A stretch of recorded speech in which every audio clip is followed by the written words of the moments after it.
all that. What up, guys? Welcome to the channel, Paradigm Review Show, the #1 show on YouTube. The Crow 1994 review. We owed this edged out, or what, I think Boy Kills World and this were like tied 50-50 in the poll, but I think the Crow edged it out on some of the polls because we had multiple. So the Crow 1994. You shouldn't, if we have to tell you what this movie is, then right off the bat, we're on the wrong foot and you're on the wrong channel. You know what I realized I should be doing, Gaz? This is part of our PXF classic series, which I myself have, my specific top movies of all time. Gaz has his, Mac has his. So we're going to be going through our backlog doing the PXF classic series, which is like our top titles in, a multitude of genres: sci-fi, action, vigilante. There's going to be all types of stuff in there.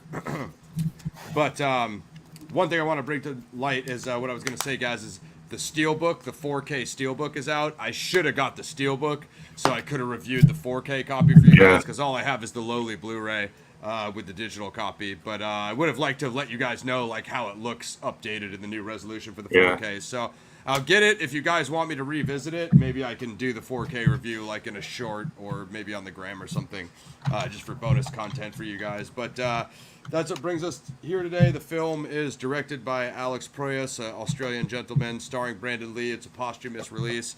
I have a long origin story with this movie just because, I remember what happened back when this movie came out. A man brutally murdered comes back to life as an undead avenger of his and his fiancee's murder.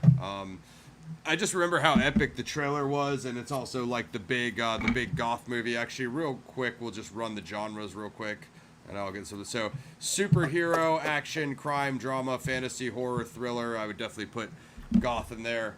Yeah. So just going back to my own personal story. Actually, well, a few things.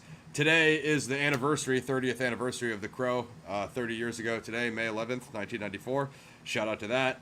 Obviously, rest in peace to Brandon Lee. Before we go anywhere, do anything, rest in peace to Brandon Lee. If you want something much less serious and a much less good film, but equally as entertaining, you can go watch our review of The Crow 2024 trailer and see how that went for me. It's just water on this one, guys, so the movie was good. But, we had to take the steps that we had to take to get us through that trailer and that reaction. So that was that. I just want to give a little bit of my own personal history with The Crow, guys, to why this is a PXF classic, and get into your early thoughts. And, of course, we're going to talk probably soundtrack, because Gaz is a music guy like myself, and The Crow kind of... We'll get to it when we talk soundtrack, guys, but I was just trying to think. I don't know of any other movie that has, like, this back-to-back many good songs per scene. Like, I was trying to think, like, the Spawn soundtrack is good, but I don't even remember how many of those songs are even in the movie. The Matrix soundtrack is pretty good, the Matrix 1, but I don't know that it's as good as this. So I was just like, man, I don't know if there is another 90s, 2000s movie that has, like, this many good songs in it, scene to scene. We can bring that up later when we talk soundtrack. Yeah, definitely. So when this movie came out, so 1994, so I was 9 years old, barely probably 10 years old by the time this movie was doing its run. And I just remember like the trailer on TV, just like I was telling Gaz before, like I didn't really grow up with Bruce Lee because that was the 80s, you know what I mean? So that was a bit before my time. So I grew up with Brandon Lee. He was the action star of my era, you know what I mean? And I'm like, man, this movie's going to be awesome. This dude, I don't know anything about it. I'm 10 years old, right? This dude paints his face with gothic paint, and he gets brought back to life, and he goes on a revenge killing spree. That's basically all you can glean from the 2-minute trailer. And man, when me and Gaz grew up, trailers were 1.5 minutes. They weren't like 6 minutes like they are today, and they tell you the whole movie. You literally just got peppered all these scenes with some text and maybe some narration. That's all a trailer was back then. So I just loved the whole aesthetic, and I'm like, damn, that looks so awesome. So rated R, movie comes out. My parents don't let me go see it because it's rated R and just like, ultra violent. But my best friend at the time, we used to watch a lot of movies. We used to watch a lot of action movies.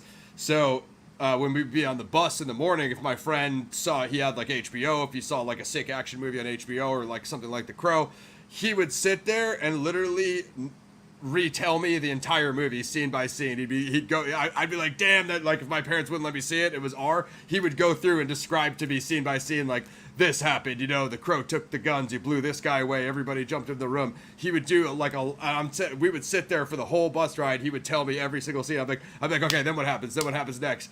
Just because I wanted to know, you know what I mean? This is before the time of spoilers, Google, Wikipedia. Like, there's just no other way, your friend had to tell you. So it's just kind of funny, things like that. And then I think the same thing happened with Terminator 2. Like, I wasn't allowed to see it till it came out on VHS. So to make a long story long, by the time, and then of course I already listened to all of that music on the soundtrack. Like Gaz said, big Nine Inch Nails head at the time, big Rage Against the Machine head at the time. Those are Stone Temple Pilots. Those are probably my 3 favorite off that soundtrack. And then when it finally came out, I thought it was awesome. That's like one of my top movies of all time. It's probably at least top 10 for me, close to top 5. Probably one of my top Vigilante movies of all time. I don't even know. Maybe if you count like They Live, but I'm not even sure what else I would put up there. I know Mac is a big Death Wish guy. Yeah, I don't know. That'll be another show for another topic, guys. We'll each do our top 5 Vigilante movies just for the channel, but.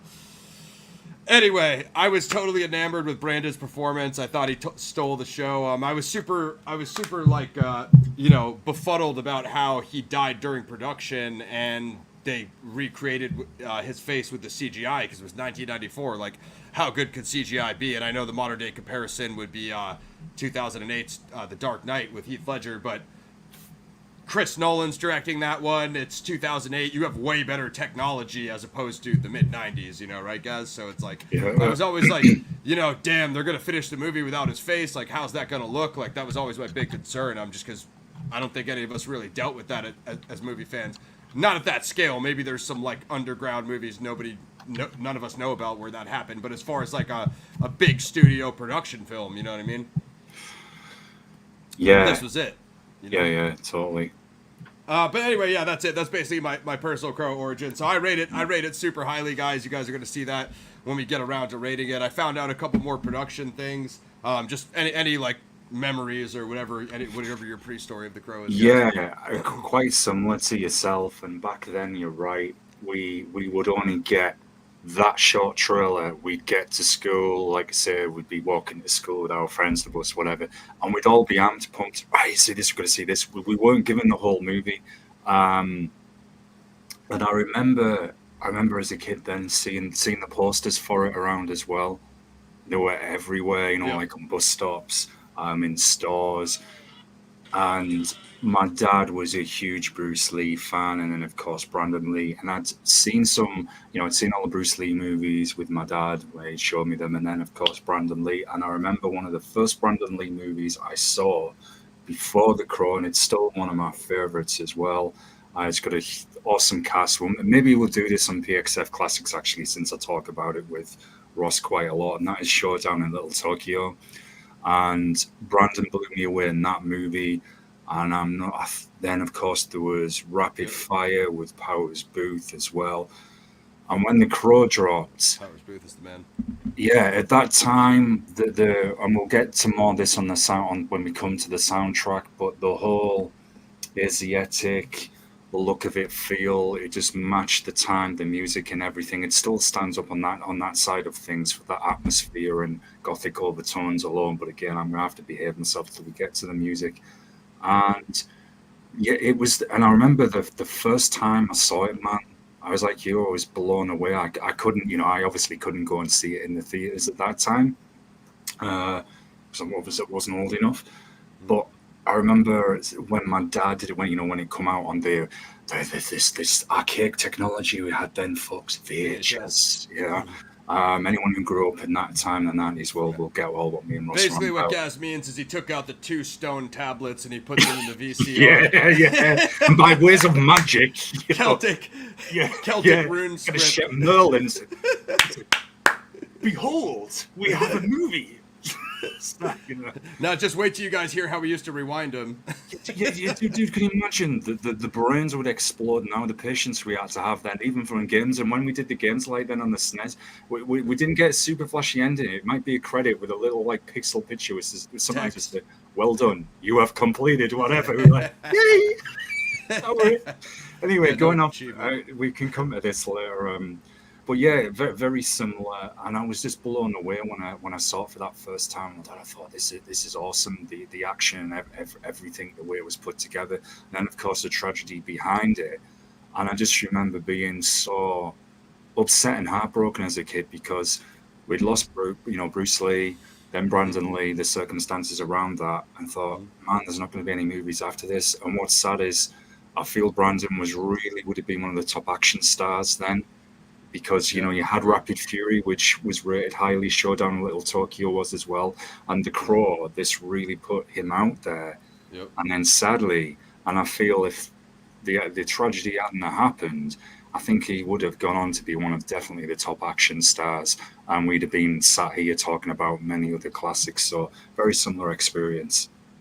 Yeah, no, I agree. I agree with all those sentiments. There's a lot going on there. So, interesting about Showdown with Tokyo. So this is all based off of, if you guys don't know the true origin, so it's based on a comic series by James O'Barr. And I'm gonna pepper this in here and there, but I don't want to go too in on this because Mac and I might review this for the graphic novel series. So I kind of want to approach it as like a semi-separate topic, but because this is the source material of The Crow 1994. I will I'll pepper it in there where it's relevant. So James O'Barr, I was just telling Gaz some funny stories that we're going to recant for you guys, but he was not really into...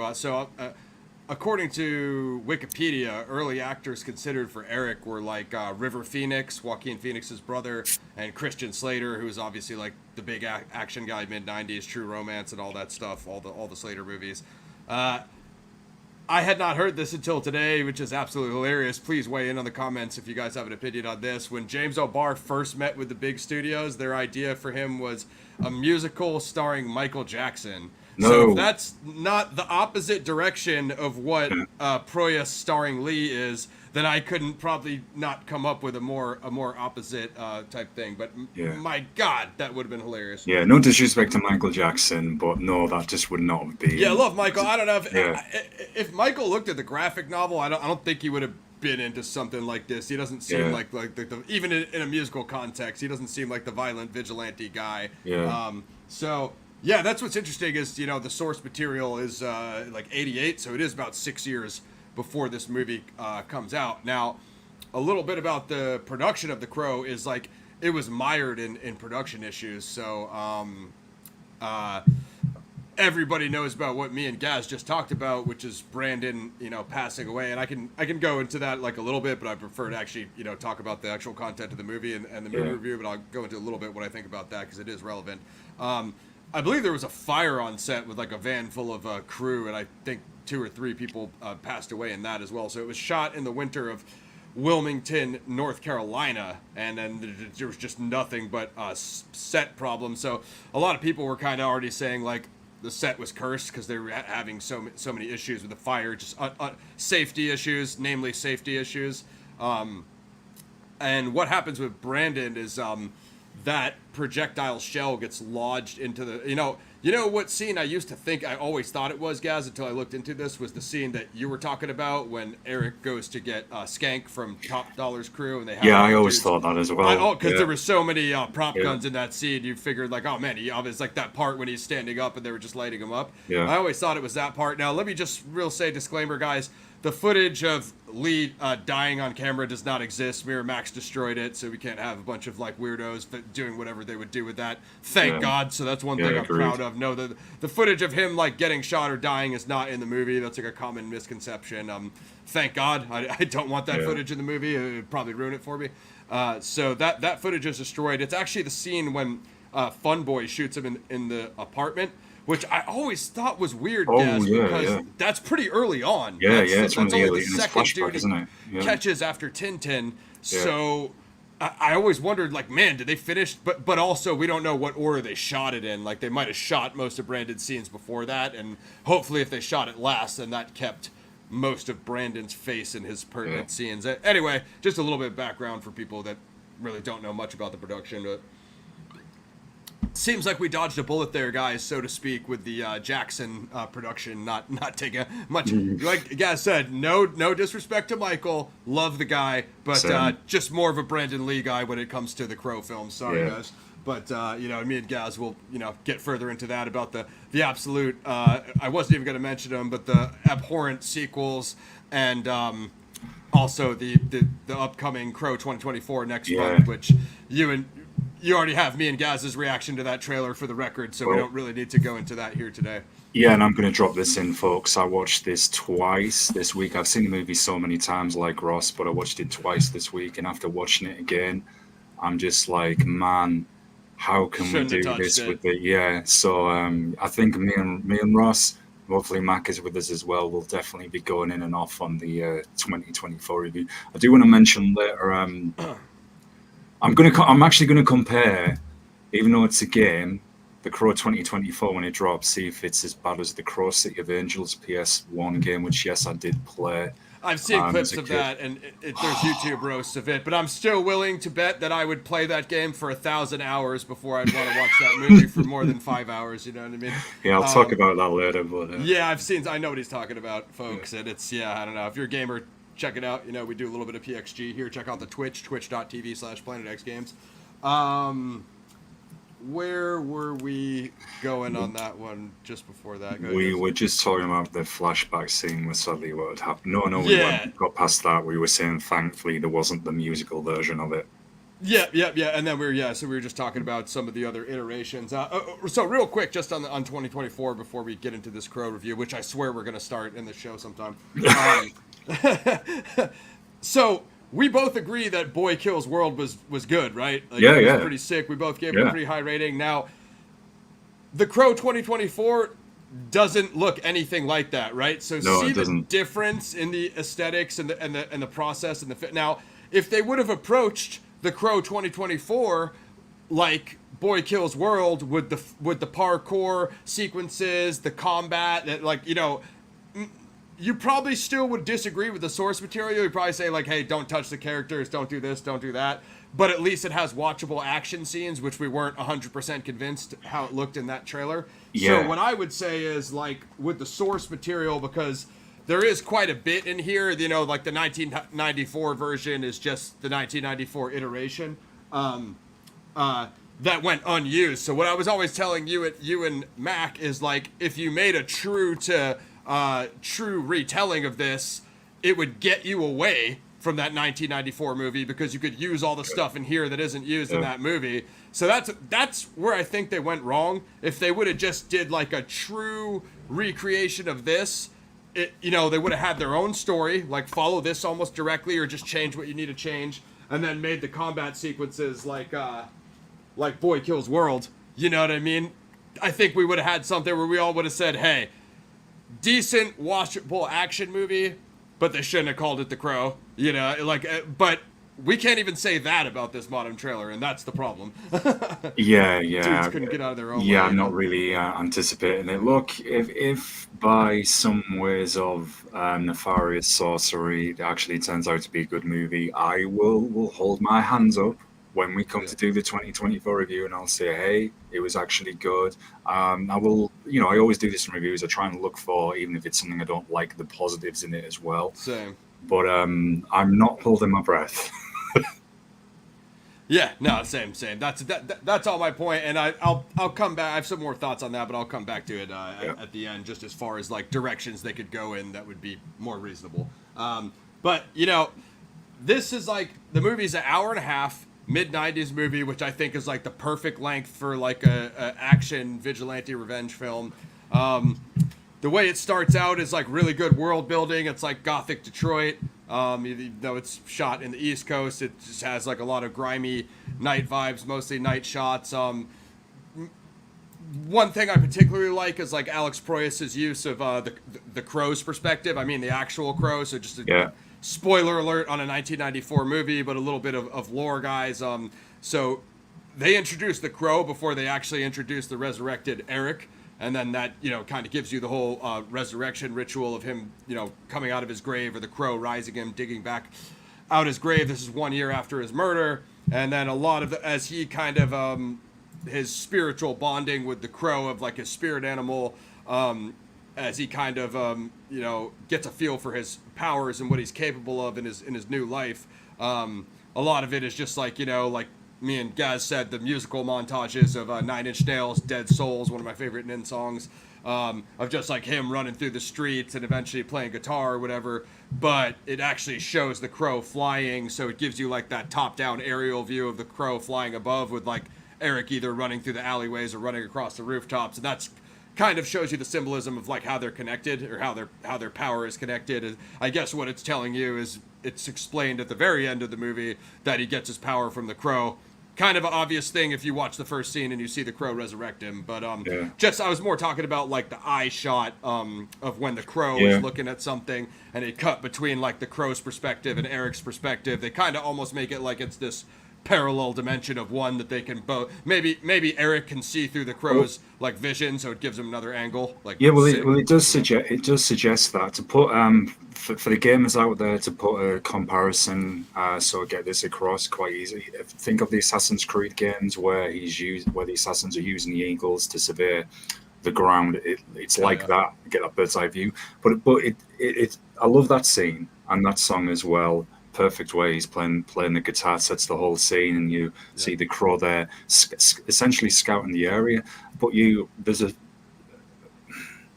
I'll try and not go in too deep on this because we will cover it, but I'll just say that when there's some of the scenes where he's setting up where he's going to essentially take out the various gang members, well, the Crow's flying overhead. And you know which scene I'm on about? One of the first ones, I think, with Tintin. That was basically Tintin. What I was describing too. Yeah, exactly. And you see that overhead, so it does suggest that there is a link, particularly, and it happens again near the end as well.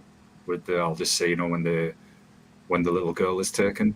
Yep. Yeah, Shelly. So Shelly also Shelly serves as like Eric's best friend. She's like a young girl from the neighborhood that was friends with Eric and his fiancée that they used to babysit, if I'm not butchering that, guys. Even though I've seen the movie 50 times. What up, Blaze Creature? Yeah, Tintin. Actually, it's funny you were describing that scene, guys, because that was the exact scene I was describing, even though they show this montage. Like Tintin, Fun Boy, Skank, T-Bird, we know. Top Dollar. And Top Dollar is the villain in the graphic novel, which is sick. So a little more background. So this gang kind of has this like satanic ritual of going out and lighting up fires and committing murders, committing crimes on Devil's Night, which is October 30th, the night before Halloween. So when Eric is resurrected a year later, one of the first things they show you, and they run the flashback, like Gaz said, probably about 3 or 4 times back in this movie, every time Eric kills one of the gang members. But they break in to their apartment because they're forcing them out because of some rent. It's explained in the plot. I don't think we need to go into that detail. But they essentially rape and murder Shelly. They rape and murder Eric. They throw him out of the window, and he swan dives into the street below. And it's like a grisly murder scene. So the pacing, I want to say one thing, like the length of the movie is amazing. The pacing of the movie is awesome, too, because every review I've seen, like within 15 minutes, Eric is resurrected, running down the streets pretty much with the Crow leading him to Tintin. And like that's another awesome thing. Like the Crow leads him straight to Tintin, so he's not like, oh, what was I resurrected for? What's my new purpose in life? It's like it's a little bit cliche with the revenge, right? But it's also very to the point and very like, anyway, it's not something that you care about as a viewer. Fire it up. It's not something you care about. Fire it up. Fire it up. It's not something that you care about as a viewer because you're just so enamored with the dark gothic city and just Eric's resurrection and the character building. You're just along for the ride. So like by the time he comes to Tintin, you know what's going to happen because he kind of pops up on him in the alleyway, and you know what I mean. So they introduced Tintin, and I think you said his name was Gideon, right? Gideon is the pawn shop owner, and Tintin's like selling him stuff at the pawn shop, and basically they're gang members, so they basically kill people, rob them, and and sell their stuff to the pawn shop. The pawn shop is guilty by association because he takes all the stuff from stolen stuff or whatever people they kill. That's the so ring, they have yeah. all the wedding rings, and I think Eric's was like an engagement ring or his wedding ring for Shelly. And they have like he has all those rings in there, and then like when Tintin gives Gideon the purse, he's like, yo, is this blood on this man? So it's like it's showing you Tintin is like a killer, you know what I mean? Yeah. So it's anyway, I think what Gaz was coming to, these aren't guys that you're going to feel bad for when. They're the worst. They're the worst of the worst, man. They don't even. There's no code about them at all. There's no honor. They literally like don't care. Street thugs. Yeah, who you are. Literally, the gangster or gangster. Yeah. So anyway, I've always been like Tintin is like a dready dude. He is like a big dude. He uses like he has like the throwing knives, but they're like the big knives. You know what I mean? Kind of like I don't know, but Bowie knives, maybe a little bit smaller. And oh yeah, one of a kind. I feel you, Glades. So anyway, so like he was like he's always stabbing people or throwing knives or whatever. So Eric pops up on him in the alleyway, and that's a great shot because Tintin's lighting a butt on the fire in the trash can, and the crow lands like right there and looks right at him through the fire, and like that, and then like 1 second later, Eric is on him. I've got to say this, man. It's just popped into my head, and I've never thought of this before actually, and I mean this in a good way. It's kind of reminiscent of the scene in Predator 2.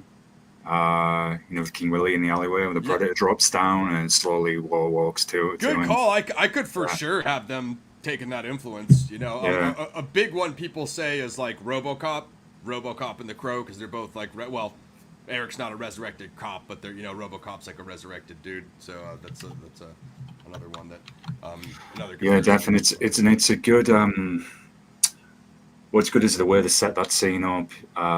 You hear Eric laughing, which starts to, get to Tintin as well. And it's like, oh, okay, come out. The whole classic, I never miss. Well, of course, he does this time. He gets what it is. Yeah.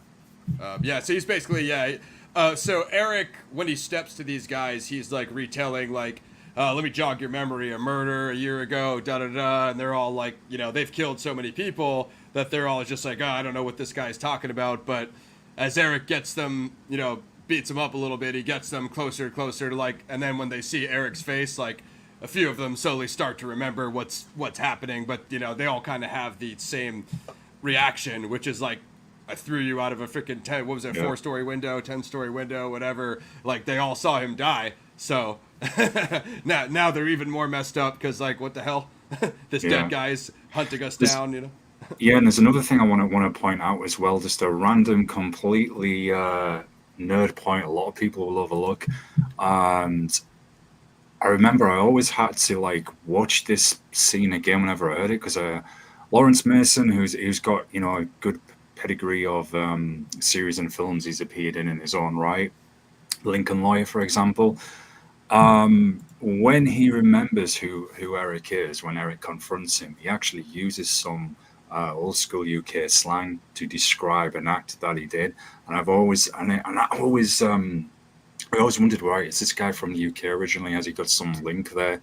But as far as I know, the dude is from New York. So it's just a minor little, probably won't interest anyone else. Be like, thanks for this as information, guys. You're welcome. But it's just something I've always noticed, even since I was a kid, watching it. Yeah, that's interesting, bro, for sure. I don't know. I mean, just like stylistically, the way it's shot, you know what I mean? It has these super interesting scenes. Mostly like one note that I love is like how Eric tears up the dudes. In each instance with Tintin, he sticks all the, it's spoiler, fast forward if you need to go watch The Crow, you're like 30 years late. He sticks all his knives in his chest, and then he carves the crow on the graffiti in the blood. Top dollar for sure. Is one of the best villains in movies, man. And he's sick in the graphic we were talking about him off air before we started. Definitely we'll get to that for sure. Yeah. He'll work his way up, so it's I love the whole thing. And then so Shelly's mom is dating Fun Boy, if that's what you want to call that. And those the That's T-Birds such a great name, isn't it? You like that? Fun Boy? Yeah, I always thought that dude was hilarious. So T-Bird, his gang hangs out like at that bar with crappy apartments upstairs that like Darla stays at, essentially a drug den. And the next one Eric pops up on is Fun Boy. Fun Boy is like the heroin addict of the crew, so you know there's some drug symbolism there. That's supposedly the scene that Lee got shot in. Oh yeah, so real quick, I didn't really go into it since this is supposedly the scene. So the dummy round projectile. All right, so are you guys familiar with the Alec Baldwin like Rust situation? And that is rather unfortunate and macabre too. And I don't care to discuss that one deeply either. But from a legal perspective, if you understand, poor old Tintin, yeah. If you understand what happened there, that was a situation with the armorer. So likewise, this was a situation with the armorer. So I think the official armorer wasn't on set that day. They had like a stand-in, and it was just a lot of series of events gone wrong. So they checked the firearm, and the dummy round was lodged into the barrel. So when they rechecked it and then refired, it sent that shell out as a projectile, and that's what hit Brandon. So there's a lot of rumors about like the gun being loaded with a real round, which actually was the case on Rust, which shouldn't have happened either because you know only plugged guns are allowed on set. But yeah, spent shell casing, something like that, or a fragment, and that fired out into Eric's chest and then into Brandon's chest. And how they knew was because he dropped after the shot, and they were like, "Cut, that was great." Like, okay, Brandon, get back up, and he didn't get back up. And that's how they knew there was a problem, which was garbage. So I always get the heebie-jeebies from that Fun Boy scene, guys, even though, like, I love the whole performance between Brandon and Fun Boy. And it's got and that scene though is put together so well, both on the psychological sense as well for the impact that it has on Fun Boy, the Darla as well, who is Shelley's mother. Yeah. And spoiler alert, folks, again, but when Brandon kind of freaks out Fun Boy, I guess, and takes him into the bathroom and then puts him in a bath and starts the cold water on him, and Darla's in the corner, and she's got like I think it's like a razor or something, isn't it? Trying to defend herself. Yeah. So Eric picks her up, puts her in front of the mirror, and I thought even for its time, the way he takes the morphine out of her skin, you know, and says morphine is bad for you. Hell yeah. And says, right, your daughter is outside there on the streets. And it's good how the actress shows the impact that had on her in the following scene where she's making Shelley breakfast. How, she's had an experience and she doesn't really talk about it with her daughter. I don't know in the source material how it plays out there.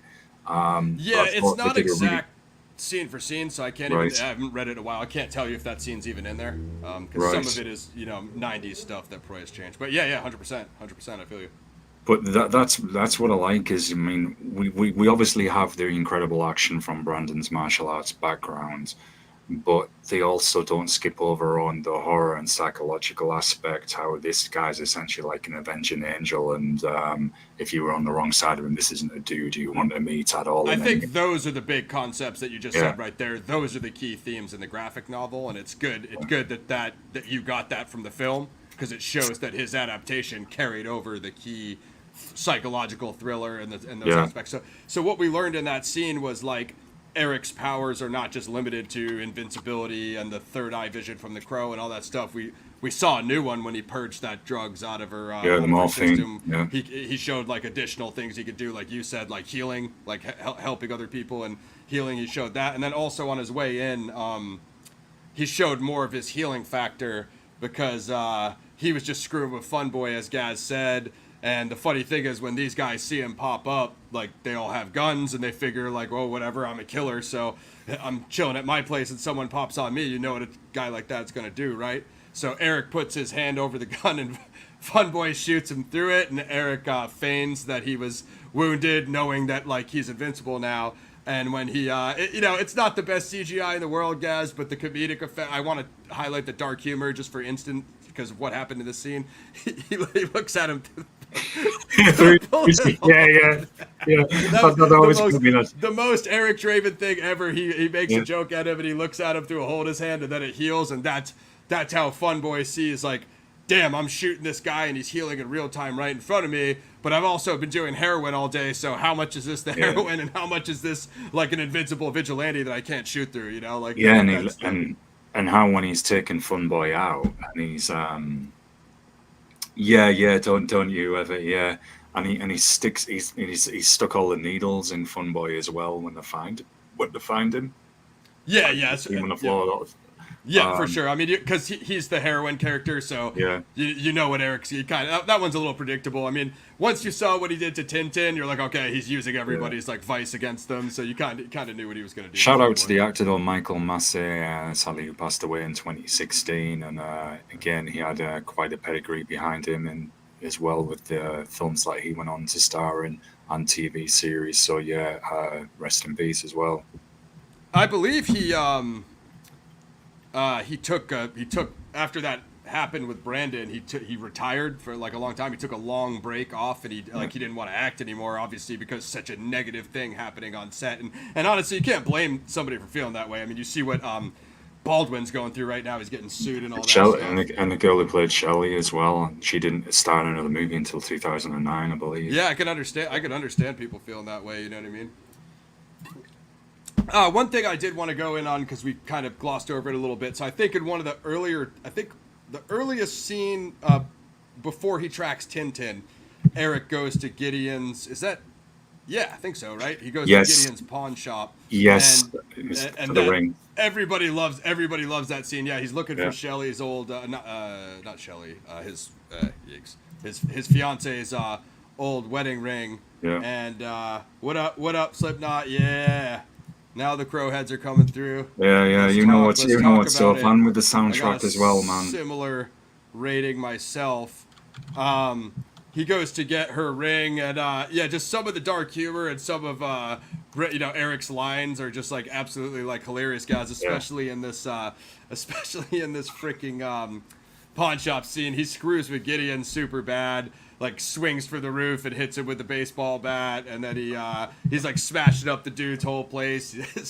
Stabs his hand to the damn table. And when he kind of does the upside down vampire impression as well, his line. Yeah, he hits him with the bat. I think there is some sort of bat sequence in the graphic novel, so that one might have been straight out of there. And then he's like starts pouring gasoline all over. Like he just like his sarcastic humor. Like a lot of people have like his sarcastic dialogue. It's just like, dude, like. Brandon was the perfect because he had like the fighting propensity, he had the look. I heard he dropped 20 pounds for the role, so he got all skinny because he was probably putting on more muscle at the time for action movies, I'd imagine. It's Albrecht. Ernie Hudson was Albrecht. He was awesome. We're coming to him. We're definitely coming to him. Basically, I'm pretty sure most of it is in the graphic novel. He fills the place with gasoline, and then he loads all the wedding rings in the freaking shotgun, because he has a shotgun at this point, and he's like when he first pulls up on Gideon, he's like, hey, I'm looking for like a ring, da-da-da. And he's like you're looking for a coroner, S for brains, and he shot him in the chest too. And that was one of the early times you see like none of these gunshots are gonna do anything to him, you know what I mean, which was sick. And Gideon realizes that's pretty early on. He realizes I'm screwed.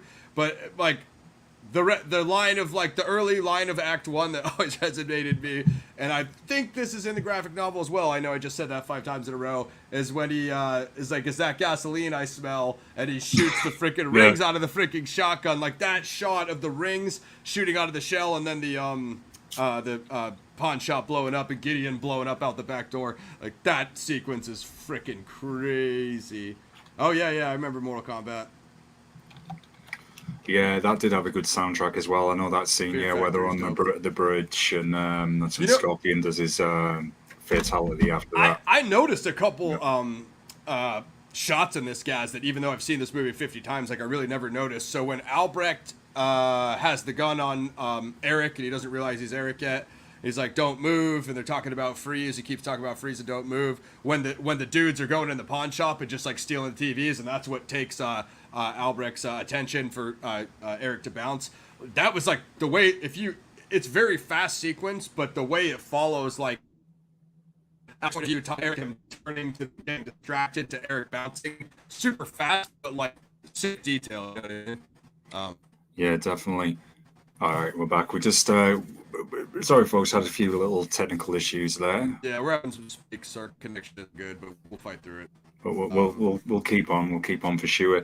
Yeah, that definitely is one of the standout scenes, and pretty much sets Gideon's state of mind for the remainder of the movie, which I'm having to behave myself coming up to that particular scene, which has one of my favorite moments of dialogue from the entire movie. But I'll wait till we get there.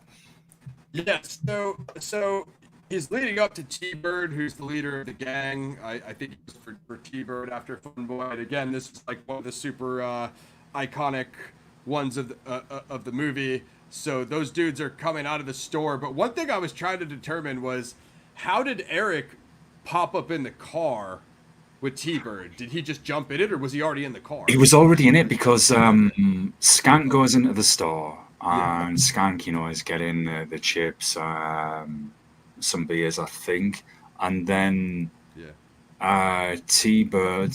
Eric just pops up, so he's already there. We don't actually see how he's got in there, and Eric tells him to drive. Yeah, that's what I thought, which was so sick. So he drives away without Skank, and you know what I mean. Skank obviously knows that he's getting left. I just want to talk about David Patrick Kelly, T-Bird. He's the legendary 80s, 90s villain of the Warriors, Commando, The Crow. Back in the day, you saw this guy and everything. Also, it was when those dudes were driving in their car. That's when Stone Temple Pilots, Big Empty was playing. Great. There's some great acoustic renditions of that. Oh yeah. See, my man knows what we're on. Yeah, we know he's the man. So anyway, T-Bird is the explosion specialist. He's the one who blew up the arcade. Eric drives them to this dock. They always showed this on the trailer, guys, so I always knew that this scene would be epic, because you just see the thing going off and you know it's going to be sick. You get an idea of what Eric's up to, like, even in these scenes, just kind of limited dialogue, but I think T-Bird has some of the best lines in the movie, because Eric's got him strapped in with the duct tape. He's got him taped into his driver's seat with the shifter, and he's got he basically puts the dynamite stick in his lap, so it doesn't take you a whole lot of detective work to figure out what Eric's about to do. But I think Eric's reminding him of, why he's coming back to get everyone. And it's funny because, T-Bird's like, no, I don't remember that. And then he looks at his face, and all of a sudden he remembers. I just always thought that was he's telling him he doesn't remember, and then he instantly remembers. And then, Glade said, he starts reciting the poem about awful goodness that he was reading in their which is a little bit predictable. You kind of obviously knew he was going to do that. But when he's looking at his face and he's like, oh, I remember you. He's like, yeah, we threw you out of a window. And he's like, just him saying, like, there ain't no coming back. He's like, this is the real world. There ain't no coming back. There ain't no coming back. That's like one of the best lines of the movie. Of course, yeah, and that's when you see the signature, which I remember we used to see this everywhere back then as well, with the cross symbol. The fire. That's Cobra Kai as well. Epic one, yeah, that's the epic one. Hearkening to the blood graffiti. Like Albrecht said, the detective starts giving Albrecht an attitude, and he's like, what do you call that, Albrecht? And he's like, I call it blood. He's like, I suppose you'll write it up as graffiti. His lines going back and forth to that detective were awesome. That's another thing in the movie as well. Ernie Hudson, him going back and forth with the captain. He's always roasting that guy. Yeah, because you find out, Ernie's character, he used to be a detective and was bound, to be a beat cop. They downgraded him, and it was always like that guy working against him. Like when he was gonna suspend him, it was BS because they thought Hudson was covering for the vigilante anyway. Yeah, you guys will watch the movie. But that freaking T-Bird explosion, it's got to be a highlight shot in the movie. Like there's probably 3 or 4 shots that I think are like the iconic Crow shots, and that is for sure one of them, just him lighting off the dynamite with the car above the water, and then, as Gaz said, taking his Zippo and lighting the Crow in fire and gasoline, which obviously the Dark Knight poster had like the bat symbol exploding in the tower. That was obviously like homage to the fire in the Crow, you know. And even that last Batman with the fire in the car chase, that like a lot of that looked similar to the homage to the Crow shots. He zigged when he should have zagged. yeah, there is a lot of funny commentary from the cops on the murder scenes and such. So obviously Skank was chasing around, and he got a dude's car, and he saw Eric, and so he goes back to Top Dollar. So now like Gideon has gone back to Top Dollar and complained because his shop got trashed. As Glade's creature said, you know, Gideon's not going to last much longer after complaining to Top Dollar. And then Skank goes up there, and that kind of lives up to like the year anniversary of like Devil's Night. It's all kind of leading up to it. So Top Dollar gathers all the thugs in the city in Detroit, and they're basically protecting Skank to essentially catch Eric, you know, set him up or set a trap for him. That whole. Gideon's, I guess, last appearance in this film is when I feel we really do get introduced to, you know, Top Dollar, who we're about to go in on in a moment, who's an absolute standout in the movie. The whole way it's delivered, thoroughly entertaining. Is it safe to say we can go in on this scene now? Yeah, go for it. Okay. I mean, I think this is always probably my favorite scene of the movie. It's super ultra-violent. Real quick, Top Dollar's enforcer is Grange, who's played by Tony Todd. Yeah, no, Tony Todd. Yeah, we were talking about him off air as well. I still feel he's underrated to this day in everything that he's done. Awesome speaking voice, very underrated actor. Definitely is one of the standouts in this film as well. Something. No, I'm going to wait for the I'm going to wait till we come to the music part. I've just remembered something that they. Oh yeah, so Gaz was talking about that band. I think the band downstairs, because there's a stage in the venue, which is like Top Dollar's office upstairs, or whatever that is. I guess it's his office. I think that's My Life with Thrill Kill Cult. Oh yeah. They're still rocking. Then there's another band that plays earlier on. That's more of a. What I was going to say, I might as well say it now, is they used the saxophone effects very nicely in the score, which they did with a lot of the movies then, especially kind of the Noir films as well. And I feel that is often underlooked because of the soundtrack, of course, is so legendary. But coming to this scene, always talking about this with Ross for years. This whole scene, I've got to say before it's so, Skank has one of my favorite lines in the entire movie. And with us being monetized now, I'm going to have to behave myself, which is going to be difficult for me. So I'll find an alternative way of saying it. But Skank is, that's it. That's the line. That's the line. Dude, the way he says that. And then when Top Dollar repeats that line, dude, even to this day, that always makes me burst out laughing. It puts that bit of comic relief, I think. The movie. Oh man, Henry Rollins, Black Flag and everything, man. Oh, man, like I was saying, language, I mean, track to track. I mean, man, there's like Gaz said, there's The Cure when he's putting on the face paint. There's Dead Souls when he's running across the rooftop. STP in the car. I don't think Darkness, Rage Against the Machine. I don't think that is actually in the movie, or maybe it's at the end of the credits. But man, there's some fire tracks. And of course, Buenas tardes, bienvenidos, Terry. Yeah, the list goes on. Anyway, it's a massive shootout. I think you guys can guess what's going to happen at this point. All the dudes are there with all their guns, and Top Dollar has all those swords in the vault door behind his thing. Eric buzzes through these guys like a chainsaw. Some sick acrobatics. That one part. So he jumped when they were supposed to shoot him, and he fell, and they couldn't see him.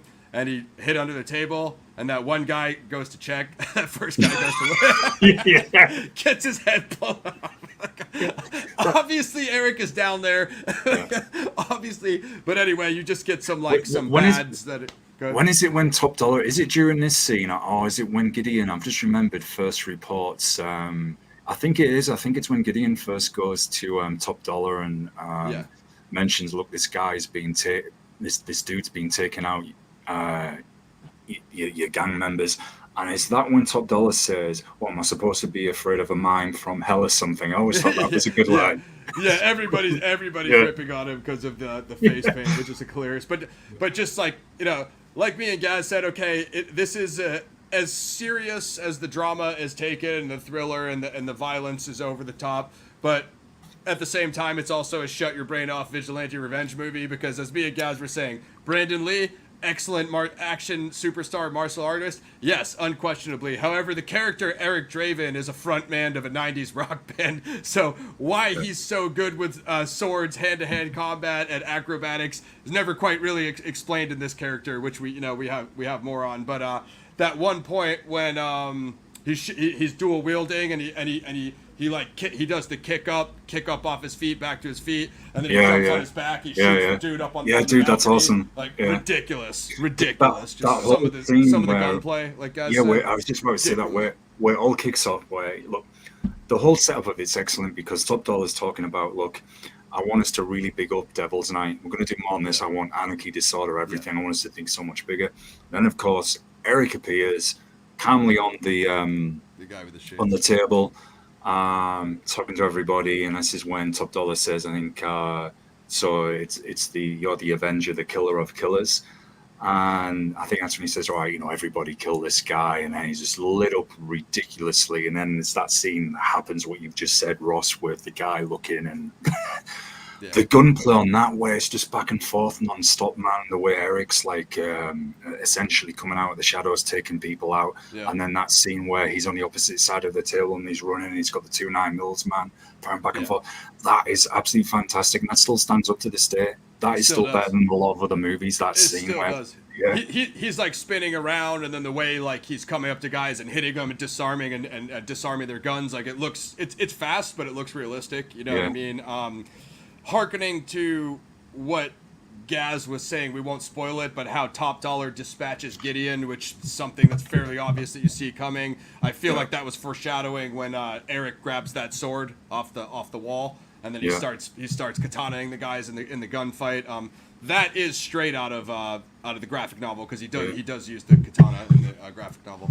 Dude, I've got to mention it. Got to mention this. I was talking about it off a couple of fun facts for you, y'all. Michael Wincott, then, who plays Top Dollar, who's got such a really good voice. Seen him in so many movies, man.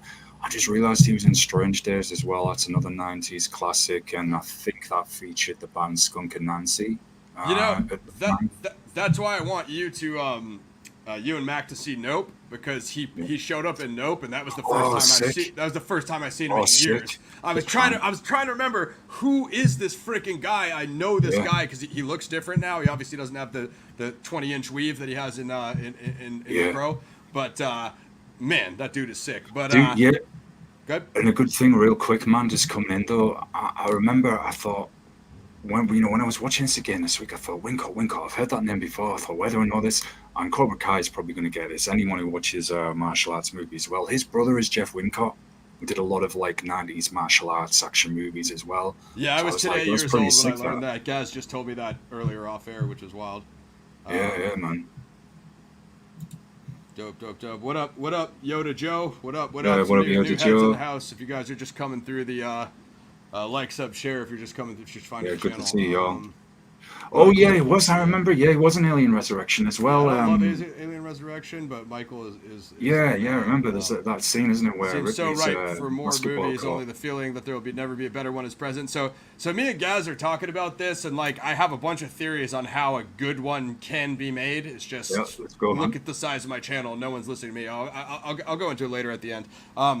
But what's interesting about that back and forth dialogue between Top Dollar and Eric is, I like how Eric's like, I'm just here for him, meaning we don't got to do this big whole thing if you guys just hand over Skank. He's the one, even though Top Dollar is responsible for all that stuff, Eric was willing to just let it end at Skank because he was the last one left. Yeah. And Top Dollar's like, well, you can't have him. Why not? Because he's mine.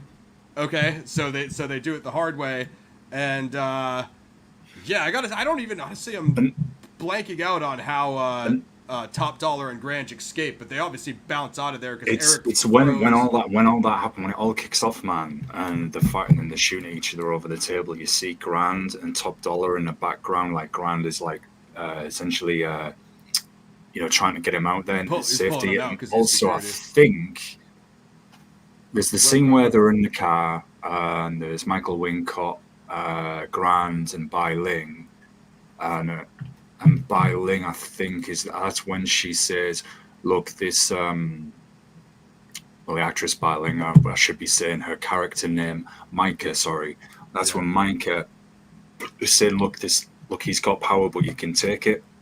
Yeah, so I think that's when he becomes interested. Thought, look, I want this dude's power as well. I want to Cobra Kai kid.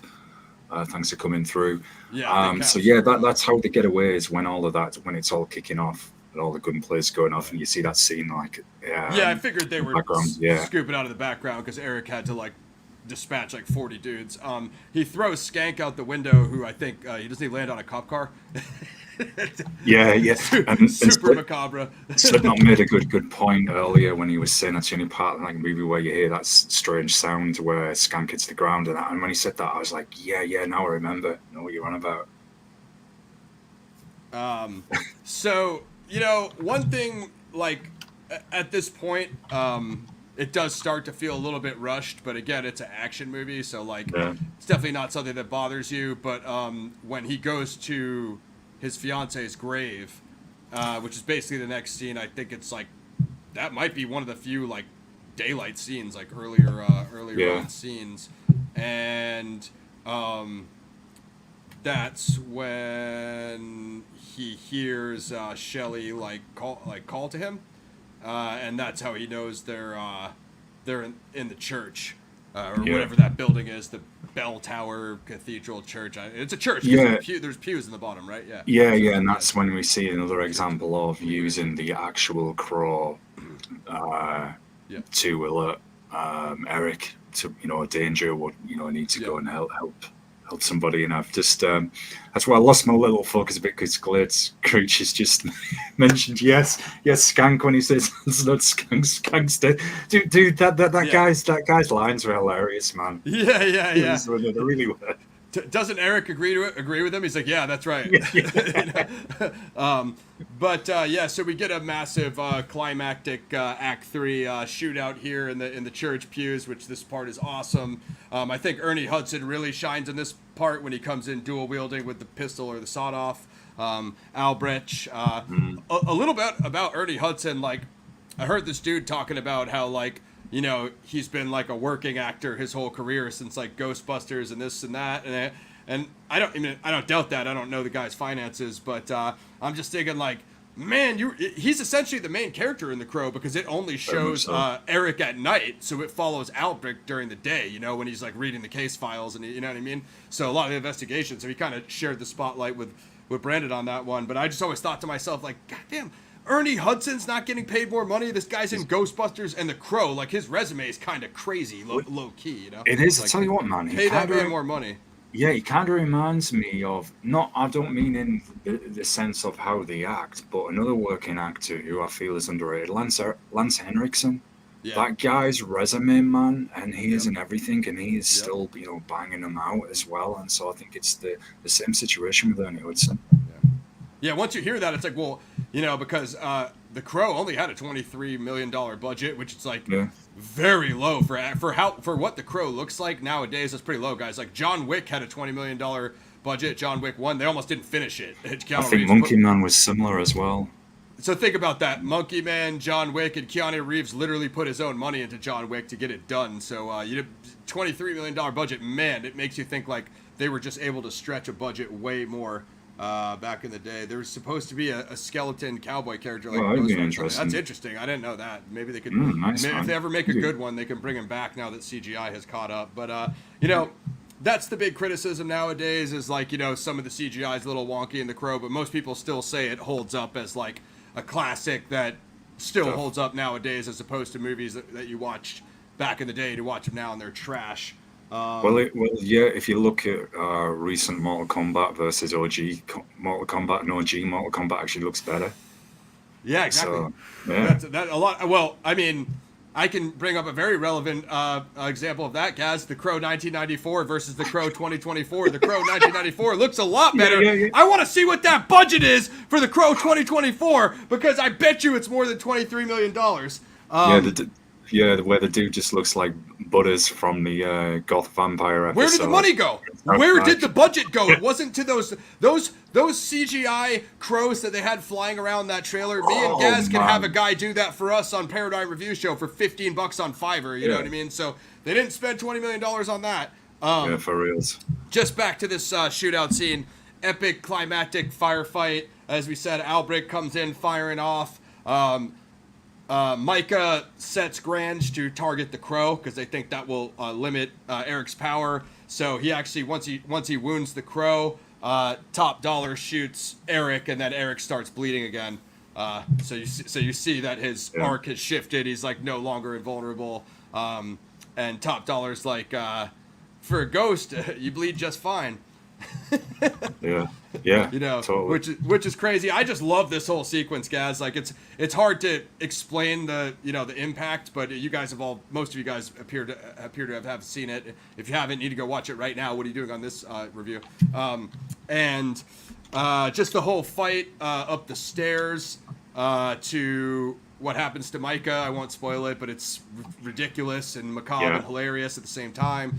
Up to Eric encountering Top Dollar on the rooftop, which is like the quintessential like goth movie sword fight on the roof of the church with the lightning bolts. Yeah, I've got a quick question about Micah though. Is she in the source material, and do they expand her character a bit? Because she's always had that mystery. She's obviously there to guide Top Dollar, and she's obviously some kind of witch or shaman, I'm guessing. Yeah, she's like some kind of priestess. Top Dollar is, like I said, I'll probably do a reread for when me and Mac cover this on the comic book series. Top Dollar is, I can't remember if Micah is, because she's supposed to be Top Dollar's half sister in the movie. Right. So. That's one I don't know. Sorry, guys. I know I'm supposed to be a resident lore nerd, but I'll have to review. If you guys know, if you guys have read James O'Barr, let us know in the chat if Mike is in there. So they encounter each other up top on the rooftop, guys, and just of course, Eric rips off the. I just love how that steeple is like perfectly sword shaped with like a handle. So Eric rips off the steeple. Convenient Claymore. Yeah, dude. He's sword fighting Top Dollar with the katana or whatever. I love how Top Dollar uses swords too. That's awesome for a villain. Yeah. Well, I think there was and we were talking about this on our roast of the 2024 trailer. And when I rewatched The Crow this week twice for the review, and I think it was when Top Dollar opened up his cabinet and you see all the swords he has, and he's obviously a collector of weapons and very skilled in fencing. Yeah. I'm sure there was a katana, because didn't Eric use it just briefly for a second? Yeah, that's what I was telling you. Yeah, that was a reference to the graphic novel and the source material, because I think he actually dispatches one of the gang members with the katana in the source. So that's what I was telling you. There's some differences. I think the gang is also different in the graphic novel. I think there's either more gang members or less. They might have added one or two for the movie. So the gang's a little bit different. But yeah, he uses the katana, and he says something about Kurosawa. I think in the slight difference, I'll just give you guys a little comparison. He gets the katana from the pawn shop, I think, in the graphic novel, and he's like, when he picks it up, he's like, "Oh, this is sweet." He's like, "I love Kurosawa." He says something about, so I always wanted to see him say that line in the movie, even though they omitted it. But yeah, as Gaz said, in the middle of the big shootout, he busts out the katana, he slices a few guys, which I was like, "Oh god, that was so sick." I actually could have used more of that, to be honest, which looked like they did put more of it in the 2024 trailer, but just ask Gaz how that trailer went, and then. as Glade said, the dude, as they're fighting up there, one guy falls out into the concert below. That's the most metal death ever. Yeah. But yeah, that's pretty much it, guys. You know, they have the big sword fight on the rooftop in the rain, as you guys expect. Go ahead, guys. Yeah, and there's that really good scene in that fight as well, where you see more of you see more of the Crow's powers. We do get a hint of this earlier when we forgot to mention it when Eric visits Ernie in his apartments, and he puts his hands on his head and he sees what's happened to Sarah when she was in the hospital. And then of course Top Dollar, and it looks like Top Dollar thinks he's got the best of Eric, gives him the speech, say, look, you were entertaining for what it's worth, you know, blah blah blah.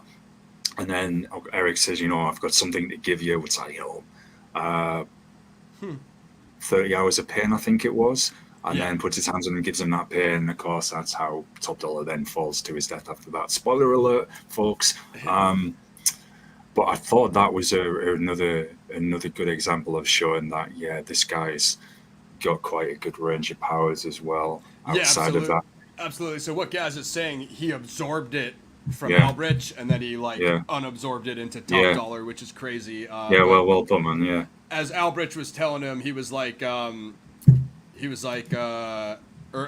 started to see like visions, like premonitions. He was like, hey, you were there with her. You know, you waited there the whole time. And then as they started talking about it, Eric touched him, and he was able to see the whole thing directly from Albrecht's perspective. And that's how by shooting the 30 hours of pain that they inflicted on her into Top Dollar, he fell off. And dude, it's like a 2-second shot that they could have drawn out for a lot longer when Top Dollar falls on the gargoyle and his blood is pouring it's very brief, isn't it? It's pouring out of the gargoyle's mouth. I barely even noticed that before because it's like a very gothic gargoyle death. One of the most epic villain deaths of all time in vigilante film history. Looking at like the cinematography from that angle, though, we were talking about this yesterday, and I was saying the whole thing just really looks like this metal, industrial, grungy hellscape. It just goes with even the opening, you know, when it says Devil's Night, you know, October the 30th, and you see all the flames and everything. It just matches the tone. City shots. Even when they're having the hot dogs as well, man, just the whole tone of it. So it's fantastic, and it's there's something about it is when it's like a dark vigilante movie, the gripping, the hold your attention. Something we don't get so much of as Netflix managed to turn season 2 of The Punisher into the boredom issue, in my opinion. and he's not wrong in that opinion, folks. As much as I love my man Bernthal and I love Punisher, same. One of my favorites. The pace got slowed down way too much in that show. But I think the pace of this movie is practically perfect. Hour and a half, hour 42 minutes with credits, and of course, like, the music is awesome, so you're likely to get some good songs on the credits, and the perfect pacing. I mean, you got those big fights from right when he's on Tintin to Fun Boy to T-Bird to the big fight in Top Dollar's office to the big fight at the church. You know, it's like that, almost like the Axe Gaz are like these epic fights, you know, like, and it just, you know, has little transitionary scenes in between, but they're perfect, you know, like there's not any real downtime in this, like we said about like Boy Kills World or Monkey Man, you know, like mid-act downtime, you know. And I'm very slight, but not at the level of the new movies. No, not at all. There isn't. It's just it's paced perfectly, and I'm going to sound contradictory here. A perfect movie doesn't always have to be absolutely perfect in every area. So of course there are issues that we could point out, but it's such a well executed movie, pacing, acting, action, soundtrack, which we are going to get to, folks. Don't worry. The cinematography, the way the camera as well, the camera angles, which I often feel is overlooked. Perspective. Particularly that the death of Micah, when that happens, which is gruesome, the death of that, and then her falling, and then that happening. That was really well done. Yep, I agree. I mean, I can pretty much do a rating, and we can go on to the soundtrack if you guys want, and I can talk a little bit about the crap sequels and how they should make it. I'll mention the PS1 game as well. It's got a 7.5 on IMDb. I'm 10 out of 10. I think some of you guys had Yeah. the same thing as me is 10 out of 10 for me, guys. Hit some Same. card. I'm the same, man, and that doesn't happen very often. And also, there's also underneath all of this, underneath all the action and everything, there's that gothic love story as well. That is prevalent. So yeah, Def's 10 on my end as well, man, and that doesn't happen very often from me, as you know. So I'm eternally miserable. I don't even like my own reflection, folks. Never mind. It's a most movie movies. that is just as miserable as Gaz is in terms of the plotline misery. So, soundtrack to Burn by The Cure, Golgotha, Tenement Blues, Machines of Loving Grace, Big Empty, Stone Temple Pilots, Dead Souls, Joy Division cover by Nine Inch Nails, Darkness, re-recording of Darkness of Greed by Rage Against the Machine. So it sounds like they did some sort of new mix for it. Color Me Once, Violent Femmes, Ghost Rider by Roland's Band, Milk Toast by Helmet, The Badge by Pantera. That's a Poison Idea cover. I'm not sure for Love My Not Life Lisa with a Thrill is. Kill. After the Flesh, My Life with Thrill Kill Cult, Snake Driver, The Jesus and Mary Chain, Time Baby 3, Medicine, and It Can't Rain All the Time, Jane Sidbury. Like I said, I don't know if there's another movie that has this many good songs per scene, back to back per scene. I'm just trying to think. Exactly. We've had some other good soundtracks from that time and since, where we talked about some others that have been close to it. For the hip hop heads out there as well, like Judgment Day, that movie, I think Dennis Leary was in it. Me and Ross have talked about it for years as well. That doesn't have a bad soundtrack either. Yeah. But no, this is epic all around, literally. And people still, dude, if this movie ever comes, look, dude, we've interviewed many bands. Love STP. Yeah, what up, Fire Pixie? We've interviewed many bands back before we even were on, we started this on YouTube. And whenever the Crow movie come up, everyone used to always mention the soundtrack, whether it was a death metal band, thrash, whatever kind of metal they played. Everyone still talks about that soundtrack as well to this day because it is so legendary. And the way they used the score to set the scenes, you mentioned Nine Inch Nails earlier when Brandon's on top of the buildings playing a guitar solo, the Cure's song when he's doing his makeup. Yep. Everything, dude. It's like, I mean, it's not like the other movies me and Gaz talked about recently where just like this song doesn't go with this scene. That never occurs to you in the Crow. The mood and it's all perfect. What up, Fire Pixie? Just run it back. I had Ned on earlier. We have a good Zodiac show comparison to Tex Arcana and Jack the Ripper to the Zodiac crimes. Go check that out. Get your true crime fix. But I love the Rage song, of course, Nin. Other than STP, though, my one criticism, Gaz, is I could have used a little more grunge. I mean, it was 1994. I would have thought, like, Alice in Chains would have been perfect somewhere, because they have fast stuff and slow stuff. Other than STP, I would have liked a little more grunge on I get you. I mean? Me being the metal dude, the metal, punk hardcore guy, I'm more on the metal. No, I want it heavier and grimier and nastier. But I can see that, and they could have used the song definitely to match some of the scenes, particularly, as you said, because they've got fast and slow, hard and light as well. So it would have been perfect. Because Alice has acoustic stuff, they have heavy stuff, so I think they have a range of enough. But I would have taken any of the big grunge bands. It's not like Venom, when we reviewed the first Venom a few years ago, and we were all saying that was a movie that could have used more metal. Another example of not using a score very well. So I'm going to put you straight on the spot, and I'm going to put this question out to the people in the chat as well. So I'll go with you, Ross, and then we'll throw this over to the chat. Yeah.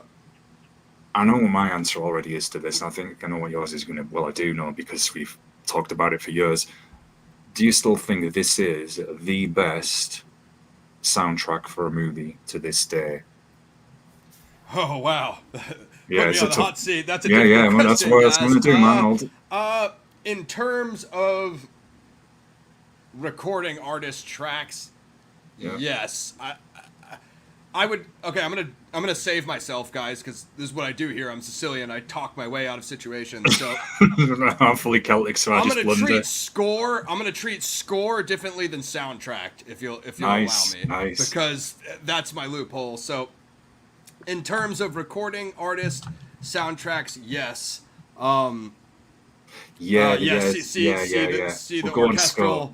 orchestral score of Conan the Yeah. Barbarian. You can't F with Yeah. it. Like, I was thinking Clockwork Orange. Trent and Atticus Ross have done a lot of scores like Social Network, and some of the movies they've scored have been absolutely sick. So Hans Zimmer and Doom Part 2, even the Hateful Eight, The Good, the Bad, and the Ugly. I mean, there's some literally incredible scores. So I'm going to treat this differently and say, like, the actual use of the artist tracks as opposed to just background score. Yeah, music, that's what I meant in that way, I guess Blade sometimes. 1 had a pretty good one, you know what I mean? Yeah, Blade 1 wasn't bad, and as Slipknot said earlier, Matrix But to OG, beat The definitely. Crow, man, I mean, I guess the only other movies that really, like, have, like, good music like that are, like, Reservoir Dogs. You know, Tarantino uses all the 70s tracks, like Little Green Bag, and Blow has a pretty good one. That's just a damn it, Gaz, why are you on this show? Who the hell hired this guy? Yeah. Well, unfortunately, Asking the tough questions. Yeah, you guys letting him hold my feet to the fire in the chat. Defend me, damn it. Why break the habit of a lifetime? You've had to suffer my verbal diarrhea for years. Why Just 'cause spare you're me on- now? Yeah, why Yeah. stop now? Just because we're on here. We're just live. What's the worst that can go wrong? Clockwork. I used to went crazy. spam Ross back in the day, guys, of whatever I was listening to at the time, and that literally could be anything from drum and bass to hip hop, brutal death metal. It's like, yo, fun, what's this? So Kua Ross has had to suffer my my randoms for a long time. Nobody listens to more music than this guy. I think, like, I'm probably a close second, but I think we both, like, don't listen to, like, country, right? Is that No, that's definitely. the only genre both of us don't like. We Yeah. both pretty much listen to everything else, which is crazy, you know. Okay, I'm gonna do something that we almost never do on this show. I'm gonna bail Hollywood out and tell them how to fix all their current problems with the Crow remake and why they're making trash. You know, if you guys like Bill Skarsgård, I would go check out the Boy Kills World review that Gaz and I did, and check out that movie. It's sick. He's the lead playing Eric Draven in Crow 2024. I don't know why. You can't ask me. None of that stuff is my fault. I'm just reporting the news here. And also, rest in peace to Steve Albini, guys. Definitely rest while we're in on the peace. music That was conversation. really sad. So, like I said, The Crow, James O'Barr, 1988. It has a bunch of source material that's actually not used in the 1990s rendition of the Crow movie. So, if you were to take that source material and then create a new Crow, because at the beginning of the movie, Shelley said every time somebody is wronged in a way like Eric was wronged, the Crow will resurrect their spirit. So we don't need to see Eric Draven in every single new adaptation of the Crow. They should just leave that character alone after Brandon, and just resurrect a new Crow with a new character. Now, at one point in the 2000s or late 90s, whatever, Gaz and I were talking about DMX, Earl Simmons, was being looked at as the Crow character. I'd imagine that he wasn't going to play Eric Draven, given that he's a, African-American rapper from Yonkers. Wouldn't really make much sense for him to play a 90s rock star like Brandon Lee played. So, or who knows, maybe it was going to be another musical like the Michael Jackson rendition. It's Hollywood, so we never know. Imagine that, guys, DMX in a musical. But Would have been interesting for sure. All of those things aside, right? So they tried to make it before Skarsgård. Norman Reedus dropped out. Jason Momoa dropped out. All those dudes dropped out, and they just had trouble. Jason Momoa had the test footage. They still dropped it because it was about to be garbage. So they got Bill Skarsgård. So that's what I would say. I would say take whatever, source material is left in the original that wasn't used in The Crow 1994, adapt that into a new one that's not about Eric Draven. And I guess right now is the point, Gaz, where we say The Crow 2, Cities of Angels, and The Crow 3, whatever that one was called, and The Crow 4, Salvation, starring Edward Furlong. I don't know if Edward Furlong was in the last two. Anyway, guys, if you know what I'm talking about, I feel bad for you. If you don't know what I'm talking about, just be glad that you don't. Those are the type of, gas station bin movies that Gaz watches, and you Yeah. do not want to see those The Crow sequels. I'm warning you right now. Unless your name's Gaz, you do not want to see those. You do not want to see those Crow sequels. But what I'm saying is, you take this stuff, which looks like they might have used some of it in the new trailer, and that Fire Pixie, cut it out. Cut it out. Cut it out. You don't want to see that. I'm trying to help you guys, damn it. I'm putting out good ideas here. I'm trying to help everybody, and you guys are hindering us by saying you want to watch the Crow sequels. Don't do it, damn it. Don't do it.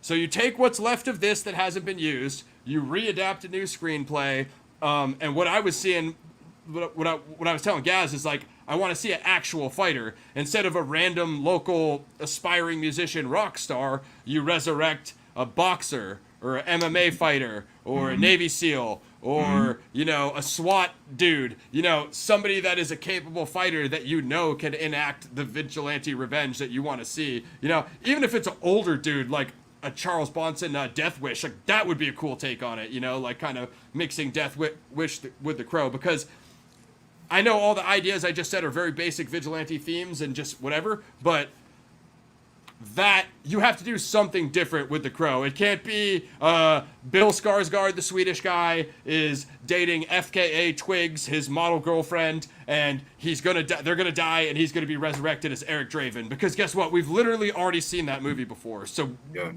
I thought the DMX thing was cool at the time. I'm a big DMX fan. I mean, I think it would have turned out like a lot different, like an urban noir. But I think that's a better take on it than just Eric Draven for the 10th time, you know, like, Yeah. I don't know. You guys tell me. No, if I'm wrong, tell me. Totally, and I'm going to bring up a little comparison that we were talking about earlier off air. And, okay, it was the same character, but let me kind of try and put my argument across here. I don't know if anyone caught the Blade TV series. I had Sticky Fingers playing Blade, and he did I know Blade is very much a street dude anyway, but in the TV series, I thought we got much more of a street urban version. Obviously, Wesley has the action skills down much more with being a martial artist, but that series actually wasn't as bad as everybody says. You know, it sucked. It got cancelled, you know, after only one run. But as Ross was saying, if we got, as you said, when Shelley's doing narration at the start, he's saying the Crow every so often will bring somebody back. So you could get, like you were saying, Ross, it's a box or whoever, we could get a different Crow for that time, or you know, for whatever reason. And as you said, instead of it always being a rehash of Eric and essentially just destroying the legacy and disrespecting the classic. Totally glad. 100. So, I'm going to do something I almost never do. I'm going to plug somebody else's project. So this is the Crow Days of Sodom. I don't know if you guys know what Indiegogo is. I never do this. I've never done this before. I'm doing this for a reason. This is me now. You know, I'm saying it now. The Crow's Days of Sodom. This sounds pretty sick. This is an independent movie. Their plot line is, I believe he was a detective, or he's like an officer that's shot down in the line of duty, and he's going to come back as like a vigilante cop. You know what I mean? Which I think this is actually sick. This is an independent movie, nothing to do with Hollywood. These guys are cool. I think they're out of the DMV. I think they're out of Virginia or something. Lot of cool stuff about this, guys. So for one, I think the dude who's playing the character, it doesn't even look like it is Eric. I'm pretty sure it's a different character. But the main character, I'm pretty sure this dude has some sort of martial arts background. They have a few like known wrestlers in this, guys, from like the WWE. Oh, right, nice. Yeah, they're known wrestlers. I'm not exactly sure what leagues they're from, but there's some super cool cameos in this. So there's Vernon Wells, who is the Jack dude from Commando. He's Bennett from Commando, and I think he's also the dude at Mad Max Fury Road. There is Robert Mukes. I don't know if he's one of the wrestlers or the actors. There's Maven Huffman. He's from WWE. There's John Philbin, who's from the original Point Break. and the dude Thorne is going to be playing the fighter. I think Mickey James. I think she might be Oh, from Nick Aldis's wife. Yeah. Yep. So this sounds pretty sick as opposed to what Hollywood keeps delivering us, which is butt juice. Hopefully, I can say that without getting demonetized. Anyway, just a thought, guys. I would check that out. I'm gonna be supporting that movie. But I totally agree with you, Glades. But my whole thing is like The Crow probably had the most impact on me in my entire life. Like when Tarantino talks about one of those Western actors that he liked, committed suicide when he was a little kid, and he's like, "That's how I found out like what suicide is." I mean, that was pretty much Kurt Cobain for me, which is basically the same year. And then Brandon dying during production, like that was basically my first time. I was 9 years old. I didn't even know that like film sets were unsafe enough that people were dying on them. I wasn't even 10 years old yet. So hearing that story and then seeing how good the movie was and knowing that like Gaz said, we got robbed of all those lead performances for the rest of his career or the rest of our lives, probably had the most effect on me on almost any movie I've ever seen. I have other movies that I like maybe slightly more than this, like an Apocalypse Now or a Blade Runner, purely from a filmmaking perspective and story perspective. But as far as overall impact of how I feel when I leave the theater, and I also want to say, The Crow is back in theaters for the anniversary. I believe it's the 30th, 31st, or it's either next weekend or the weekend after The Crow 30th anniversary in theaters. So I would go, if you guys see, for me, this is coming full circle. Like me and Gaz said, I wasn't allowed to see R-rated movies when The Crow came out. So now, as a grown-ass man, when I do this show for you guys, now I get to go back and see it, so I should do a review of that. Like I'm finally going to see it in the theater now. I think it's for any of us like me and you who grew up in that time. That tragedy that happened and that stayed with us, and the same like from Kurt Cobain, it did have that big impact on us. As I said, Brandon Lee, Showdown in Little Tokyo, Rapid Fire with Powers Booth, and then The Crow. And like I was saying at the start, I remember the posters for it, man. We were talking about the archaic rental system that me and Ross had to use as kids. These, as you rightly said, these magical stone tablets that we used to put into things. The runic technology me and Gaz grew up at. And then also, as Gaz said, with the soundtrack, I got to assume I had the cassette and the CD before the movie came out, because remember, soundtracks came out first back then, and I wasn't allowed. Some of the theaters where I live, guys, they literally wouldn't let you in without ID. As corny as I know, this is ancient history. Me and Gaz so much are talking. Stricter than though, with that. Most of you guys can't relate to this, but that was it. And I feel what you were saying, Glades. Like I was just saying, like I think there is another way to use the Crow concept to make a watchable movie with the type of action sequences from a boy kills world, because is any of it ever going to amount to Alex Proyas and Brandon Lee and the iconic '94 soundtrack? I'm going to level with you right now. No, even me and Gaz said, if you went and got all of your favorite bands right now, which Rage basically gave up, but let's say you got the good ones who still play, Alice in Chains, Tool, System of a Down, you got all the good ones that are left. It still might not even capture the same feeling of what was mid-90s, No, there's a lot of underground bands that definitely take that influence from there. I mean, for example, Fu Manchu could probably work on something like that. I mean, if anyone knows the band Caius, you've got Queens of the Stone Age, Fu Manchu, and John Garcia's solo stuff from there, like Desert Rock, Fuzz Band, Stoner stuff, I guess. You could go down that route. But yeah, you're right, man. Rise of the North Star would probably weather a fantastic band, actually. But real quick, so Days of Sodom has a trailer up on their IGG, and I think they played like Deftones, like that Shove It song or whatever. Oh yeah. I left him a comment and I was like, "Yo, this trailer is sick. It looks amazing." I was like, but I told him like, "Dude, use underground grunge rock." I was like, I told him like, don't use it, and that's no slight on Deftones. They're dudes could play, super good band. I consider them radio rocky. They're not like my favorite band or anything, Gaz, but like they're better than a lot of just like complete mainstream trash, right? But that's what I told him, like, dude, like for something like if you're making an indie film, like, man, go find some grimy sounding like indie grunge band, like Gaz was saying, and bro, and use that, you know. Yeah, bro, they never do, sadly. They never look at the underground.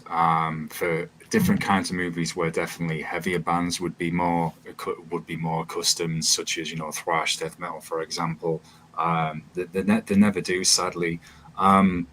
Just want to real quick come back to what was it? That's a fact. Fire Pixie. We did use to stream on Mosh Shinobi as well, and I'll answer it now, and this is straight up. We stopped because I can't afford it. It's as simple as that. Can't afford it dual anymore. Stream. Yeah, we we'll used get to it going. Actually, I didn't tell you guys, but when I did the show with Ned earlier, I had that echo. So we're still using PeemYard right now, guys. But we're gonna consider other options. We might move our operation over to free stream, and then with the memberships like you, Fire Pixie, the paid subscribers and the patrons. You know what I mean? I can see if I can get that dual stream re-going, and I can help guys out with that. But we're still adjusting things, and we expect to be in full swing by the summer, guys. Essentially, what's happened, Fire Pixie. I couldn't afford to do it anymore, and I'm trying to kind of save a lot of cash up for relocation to another country. So yeah, that's why it went, because we used to do that. If something flowed with the Mosh Shinobi channel as well, we would do that. But Ross has access to that, so does Mac, and essentially if something fits more over there, Ross will stream on there. If it works better here, it's just wherever it works best. We're figuring out, guys. We're still modernizing and adapting, and you know what I mean. Things are coming along. We're gonna have major overhaul quality and all that stuff.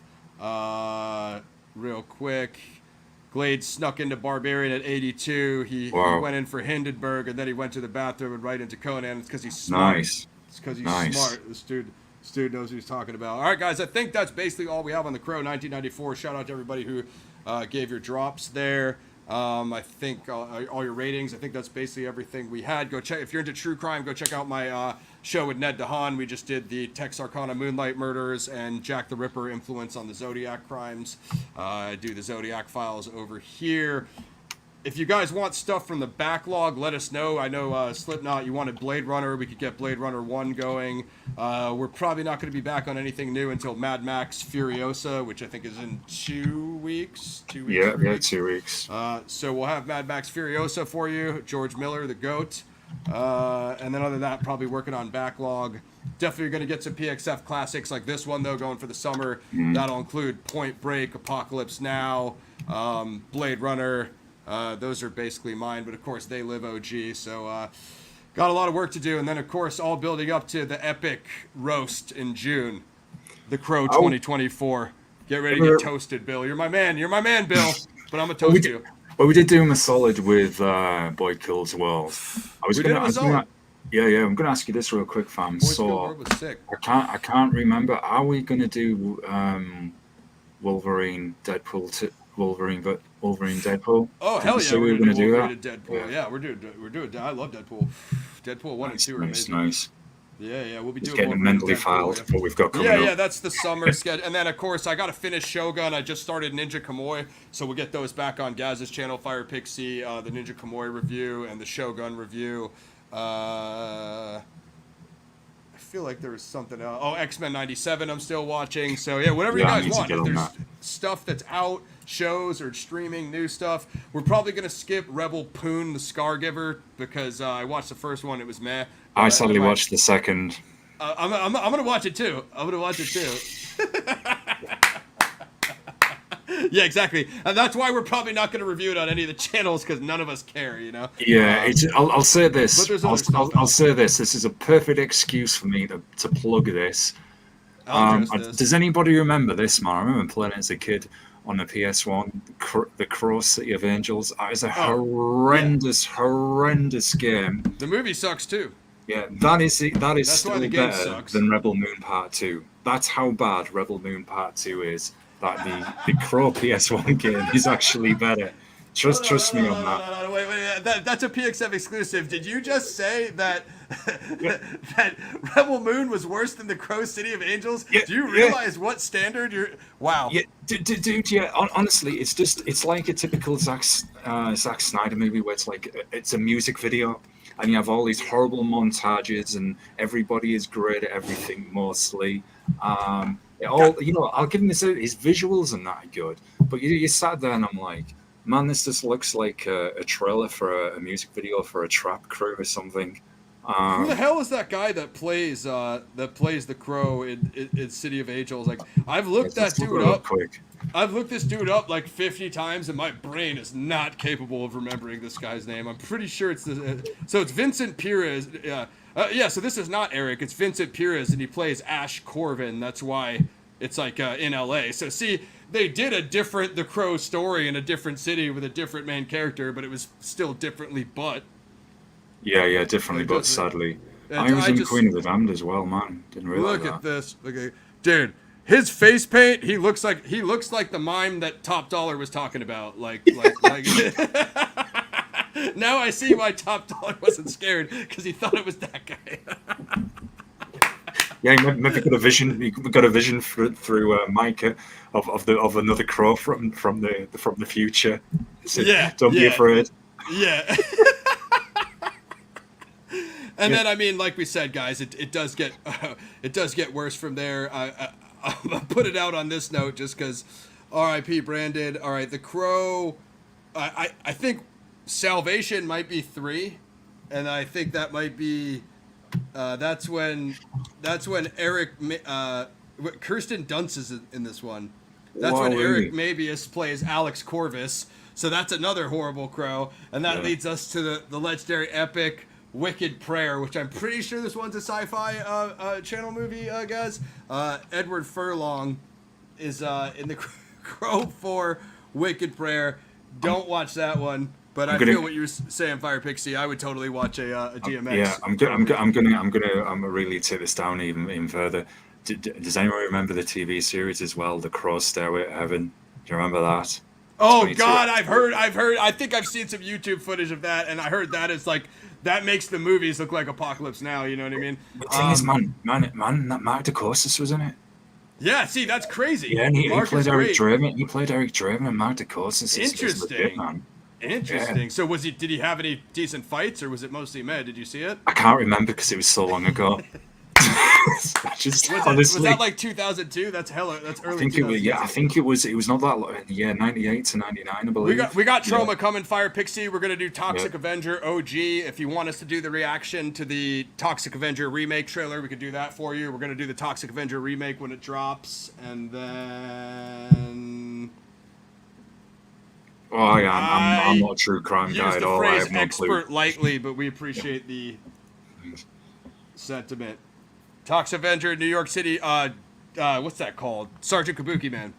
Sergeant Kabuki Man, that's a classic. Yeah. We got you on Toxic Avenger. That's coming. Oh, yo, start with that. Definitely watch this movie. If you can get the Blu-ray Slipknot, there's a bunch of sick documentary and real case file stuff on the bonus footage. I've been watching. Oh, Glitch just said, clue in the title. Dude, I'm sorry, man, I've got to go. Right, so Apocalypse Now, one of Ross's favorite ever movies. It's coming in August. Yeah, ever. And then someone mentioned horror. Yeah, we can do that. I like horror as well. But then you just said something that's gold. I mean, put them out. Put them in the comments. Any martial arts movies? Yeah, we've done a few already. And have you been on the channel? Yeah, and we've got quite a few Moshinobi. Dude, that's all we watch. Moshinobi, background, martial arts, Boy Kills World. Martial arts, just Boy Kills World. What's it called? One More Shot. Supposed to be doing real good on Netflix now. Musicals. Musicals. Ooh, wow, you don't like the Toxie remake? Have you watched the trailer yet, Fire Pixie? Honestly, I feel you on remakes. Look, you're watching PXF. What do we do other than skewer remakes all day long on this show? It's literally all we do. But 100% real. The toxic teaser looks pretty good. Until we get a full trailer, we don't know. But yeah, I want to do some westerns. So we're talking about, let us know. Let me know if you think this is a good idea, Glades. We want to do the retrospective of where the influence for the Good, Bad, and the Ugly trilogy came from, which is Fistful of Dollars, A Few More Dollars, and The Good, Bad, and the Ugly. That comes from Yokimbo and Sanjuro, the Kurosawa movies. So we want to do the spaghetti westerns, and there's some new westerns I want to do too. I thought I just saw a western trailer. Yeah, westerns are in the mix. Westerns are in the mix, and the spaghetti westerns, and definitely the Kurosawa influence. Yeah, there was some that dropped to Netflix in recent years, which weren't too bad. And there's one in my head now, and I forget the name of it, but it was where I think it was a group of girls were defending this town from an outlaw gang, and it was pretty decent. Yeah, I just watched one with a European dude on Hulu. I forgot the name of it, but it was pretty sick. What's his name? Jeffrey Dean Morgan was the villain, and he was sick. I'll send you that, guys. I forgot what the name of it was, nice. But that was super dope. And I think you know the lead too. He's another European chap. I mean, we don't, but we pretend to. We know a lot about. Yeah, we can go in there and act. We know a lot about. We know a lot about spaghetti westerns, specifically because of the Kurosawa influence.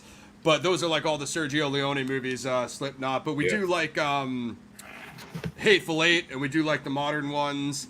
And what else? Tombstone. The Clint Eastwood stuff. I was thinking about relating Clint Eastwood's earlier westerns to his later Vigilante movies, because Dirty Harry 1 is based on the Zodiac crimes. So if you guys I can do multiple things here. I can, if you guys want me to retrospective, do the Zodiac heads just want me to cover Dirty Harry from a Zodiac case perspective, or do you guys want me to bring in everything and bring in the Western influence on the later ones? Because after he makes Good, Bad, and the Ugly, he goes and makes all these Vigilante movies, and the first one, Dirty Harry 1, is based on the Zodiac case. I've got to put this out there because Glade just got me so hyped up with mentioning martial arts, so I'm on full fanboy mode, and I know there was the Cobra Kai crew in earlier, so I've got to hold this at the camera. Glade, have you ever read that, man? Miyamoto Musashi, the Book of Five Rings. There's movies about him. Oh, this is the dual-wielding samurai that killed 1,000 guys. I have a series of movies saved. So what we really need to get going is our Kurosawa series, and then we're going to cover all these Kurosawa movies and do the retrospectives, and then that will lead us into the westerns. Bronco Billy, a Clint Eastwood comedy. Haven't heard of that one. Josie Wills is cool. I'm almost positive Death Wish is a Mac PXF classic. I know he loves Death Wish. I love Death Wish too. I'm more of a Dirty Harry guy, but Death Wish is in my wheelhouse. I think I have this on my list. I believe I have this on my IMDb list. Yeah, brother. Yeah. All right, y'all. I think that's everything. That was an extendo for you guys. Just let us know what you want. Appreciate all the recommendations. Just let us know what you want in the comments if you think of more. If you guys are playing this on the video on demand, Patreon link is below. I'm going to go update it with a few things now. Click join to become a member. There's 3 levels. You could be a guerrilla, a vigilante, or an inspector. Let us know what you want down the line for the paid memberships. Do you guys want to do members only Q&A with me? We're probably going to be doing some subscribers only shows too. More true crime stuff coming. Zodiac Files episode 4. If you're a PXF super fan, you can get the graphic novel The Dark Rift Volume 1 Escape from Earth on Amazon. See how that goes. And I think that's basically everything coming. Go ahead. Sorry, go on. No, sorry, I'm interrupting you. I'll behave myself just for 1 second. It's something I'm going to we're coming back soon for Furiosa. So we'll see if we do anything for the backlog in between. We got Point Break coming up. Maybe Blade Runner OG. I know you requested Blade Runner Slipknot, so I'll try to get that in the mix for you. But other than that, it's just going to be backlog, guys, until but as we always say, as Ross is saying, if there's I don't know you're dropping in the genres and that, but if there's anything in particular you want us to look at from any of these genres, classic to current, whatever, TV series, movies, we'll definitely do that. Fire Pixie. I just mentioned this to Ross when I was talking to him on the phone a couple of days ago. I've forgotten the movie, and Ross told me that apparently another channel did a cover of this terrible crud Steven Seagal movie where he's sat on a chair. Honestly, it's a movie I wish I hadn't watched. He's sat on a chair, sitting down, fighting this guy. Sitting down. It's one of the most lackluster, lethargical scenes I've ever seen in a martial arts movie. It's like, I was like, he might as well be sleeping in bed with a pillow on his face. It's worth seeing just for the comedy. Really shout out to Seagal. That's my man. I'm not believing this. Shout out to Dan's Movie Cave. We'll check him out. Yeah, we're always down to collab. We've been trying to get our westerns going, so I thought I'd build up to it with the Clint Vigilante stuff and the Kurosawa stuff, which directly influence the westerns. Paradigm Review Show, #1 show on YouTube. Like, sub, share. Go down and click the membership if you want to join. Subscribe below. Links in the description. I think I do have the Crow trailer down there. Probably what I'll link to this one is our Crow 2024 reaction, because that's a pretty funny video. So if you want more trailer reactions, keep us posted. If there's something that just so abhorrent that we can't not watch it, we'll try to roast the trailers, and of course we'll keep the movie roast coming when it calls for a roast. We roast it.